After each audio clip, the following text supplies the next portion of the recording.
Assalamualaikum warahmatullahi wabarakatuh. Semoga Allah selalu melimpahkan rahmat dan hidayahnya kepada kita semua. Sobat dakwah sekalian, tahukah kalian jika ternyata sebelum Rasulullah diangkat menjadi Rasul, ketika beliau masih seorang anak kecil, ada salah satu pendeta Yahudi atau pendeta Nasrani yang sudah mengimani kenabian beliau.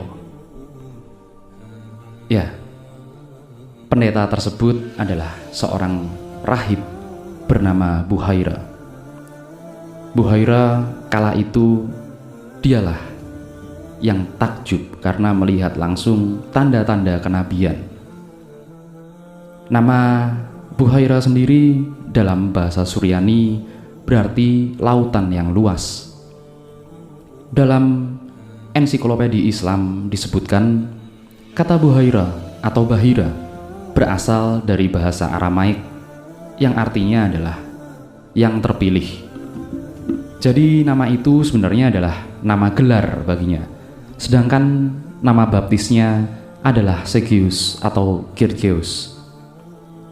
Dalam sastra Bizantium disebutkan Buhaira adalah seorang rahib Yahudi beraliran Nasturi.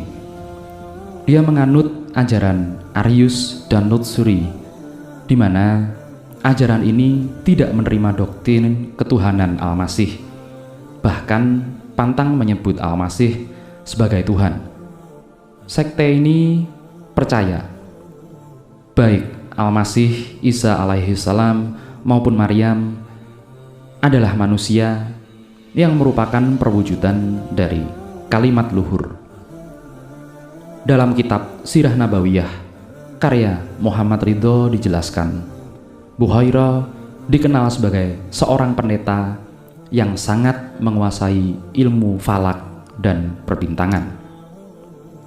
Buhaira membangun biaranya di pinggir jalan utama menuju ke Syam dan selalu tinggal di dalamnya. Dia tinggal di sana khusus pada musim lewat para pelancong dan para kafilah dagang.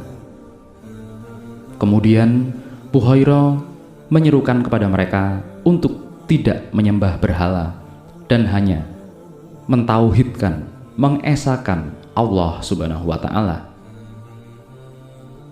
Buhaira juga memiliki seorang murid setia bernama Muzib. Di kemudian hari, Muzib ini pun menjadi guru dari Salman Al-Farisi sebelum dia masuk Islam. Ketika bertemu dengan Rasulullah di Busra, Buhaira melihat fenomena alam yang tidak biasa. Ceritanya selengkapnya ketika paman Rasulullah Abu Thalib dan Rasulullah melakukan perdagangan. Saat itu usia Nabi masih 12 tahun. Sampailah mereka berdua di tanah Syam, tepatnya di Busra. Kemudian ada salah seorang pendeta yang bernama Buhaira tadi, yang memang terbiasa memperhatikan pelataran yang ada di tanah Syam dengan cara duduk di atas gunung pasir. Suatu hari, Buhaira melihat ada awan putih yang berjalan berarakan beriringan, seakan memayungi rombongan unta yang sedang berjalan beriringan. Saat mereka berhenti di kaki gunung pasir tempat Buhaira duduk, rombongan itu pun membuat perkemahan dan beristirahat. Pada saat itu pula, awan putih berjalan itu kemudian menghilang dan digantikan oleh pepohonan-pepohonan yang mencondong sehingga daun-daunnya bisa dipegang seakan-akan memayungi seseorang yang termasuk dalam rombongan yang sedang duduk dan beristirahat tersebut. Melihat kejadian itu, Buhaira turun dari gunung pasir lalu mengutus seseorang untuk menemui mereka. ia menyuruh para pengiringnya untuk mempersiapkan jamuan makanan dan minuman untuk menyambut para tamu. Namun, Pendeta Buhairah tidak langsung menemui rombongan itu. Buhairah malah bersembunyi dan memperhatikan tamu-tamunya yang sedang makan. Abu Thalib datang bersama Nabi dan rombongan lainnya.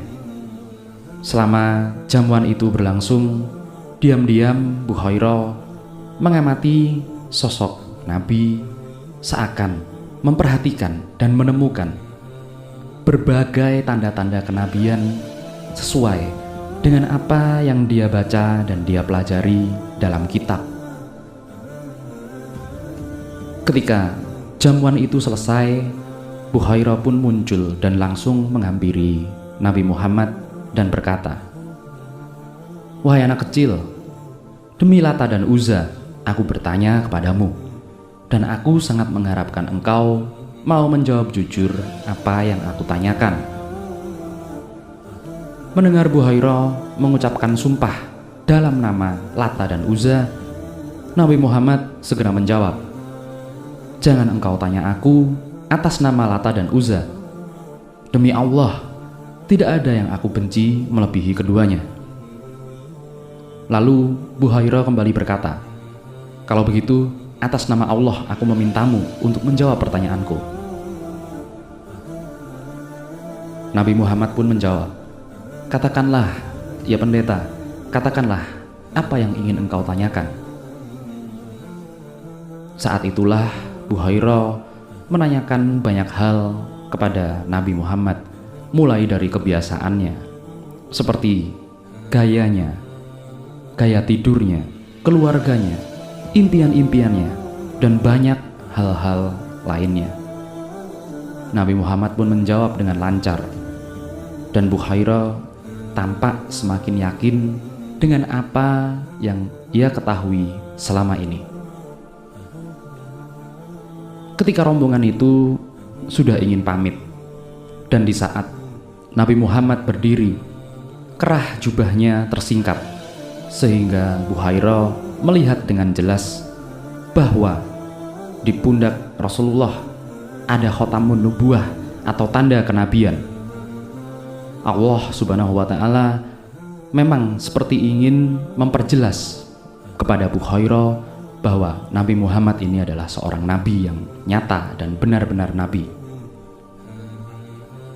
Usai melihat tanda itu, Buhairah pun semakin yakin, dan kemudian lantas Buhairah menemui Abu Thalib, menjelaskan dan menceritakan semua apa yang ia lihat dari Nabi Muhammad kecil tentang tanda-tanda kenabian. Buhairah yang terkenal dengan keilmuannya membuat Abu Thalib mudah sekali percaya dengan perkataan Buhairah tersebut. Dan lalu Buhairah bertanya kepada Abu Thalib, "Sebenarnya apa hubunganmu dengan anak ini?" Abu Thalib menjawab, "Dia anakku." Buhairah terdiam, kemudian tak berapa lama mengulang kembali pertanyaannya. "Sebenarnya, wahai orang Arab yang mulia, apa hubunganmu dengan anak ini?" Abu Thalib pun menjawab, "Dia adalah anakku." Buhairah pun kembali terdiam, lalu berkata, "Semua tanda-tanda kenabian sudah jelas ada pada diri anak itu, hanya satu yang kurang. Kenapa engkau adalah ayahnya? Nabi ini harusnya adalah seseorang yang yatim." Mendengar itu, Abu Thalib pun berkata dengan jujur, "Dia adalah keponakanku. Ayahnya sudah meninggal ketika dia sedang berada di kandungan. Maka jelas dan nyatalah bahwa tanda-tanda kenabian yang Buhairah saksikan sudah lengkap ada pada diri Muhammad Rasulullah Shallallahu Alaihi Wasallam." Kemudian Buhairah pun berpesan kepada Abu Thalib untuk menjaga Nabi Muhammad dan segera membawanya pulang ke Mekah, sebab Nabi Muhammad bisa akan dicelakai jika orang Yahudi tahu bahwa Nabi Muhammad ini adalah seorang nabi. Dan rupanya apa yang diketahui oleh Buhairah bahwa Muhammad kecil akan menjadi seorang nabi benar adanya. Pada usia 40 tahun, Nabi Muhammad menerima wahyu di Gua Hira yang disampaikan langsung oleh malaikat Jibril alaihi salam untuk menyampaikan ayat-ayat Allah, dan Muhammad pun akhirnya diutus sebagai nabi dan rasul terakhir. Wallahu alam bisawab. Begitulah kisah tentang seorang rahib, seorang pendeta Nasrani yang beriman kepada kenabian Rasulullah Shallallahu Alaihi Wasallam, bahkan jauh sebelum Rasulullah diangkat menjadi nabi dan menerima wahyunya yang pertama. Semoga kisah ini bisa menjadi hikmah bagi kita semua. Sampai jumpa di video-video selanjutnya. Wassalamualaikum warahmatullahi wabarakatuh.